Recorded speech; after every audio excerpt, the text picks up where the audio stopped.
నెల్లూరు జిల్లా వరికుంటపాడు మండలం ఇరువురులో వైసీపీ ఆత్మీయ అభినందన సభ నిర్వహించారు. ఈ కార్యక్రమానికి మాజీ మంత్రి కాకాని గోవర్ధన్ రెడ్డి హాజరయ్యారు.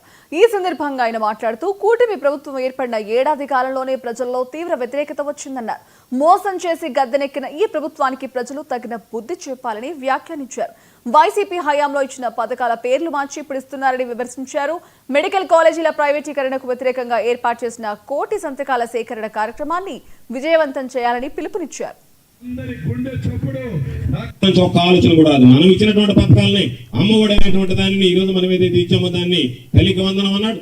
రైతులకు సంబంధించినటువంటి రైతు భరోసాని అన్నదాత సుఖీభవ అన్నాడు.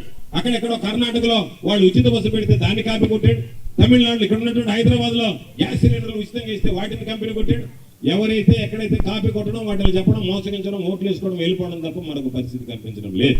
అందుకని ఈరోజు 17 మెడికల్ కాలేజీలకు సంబంధించినటువంటి దాంట్లో 10 కళాశాలల ప్రైవేటీకరణకు సంబంధించి కోటి సంతకాలు ఆ కార్యక్రమానికి ఈరోజు జగన్మోహన్ రెడ్డి గారు శ్రీకారం చుట్టాడు. అక్కడ ఉన్నాడు ఒక అసెంబ్లీ స్పీకర్. అతను చూస్తే నాకు నవ్వు వస్తుంది. అక్కడ చెప్తాడు ఏం మాట్లాడాలో తెలియనటువంటి పరిస్థితిలో మాట్లాడతారు.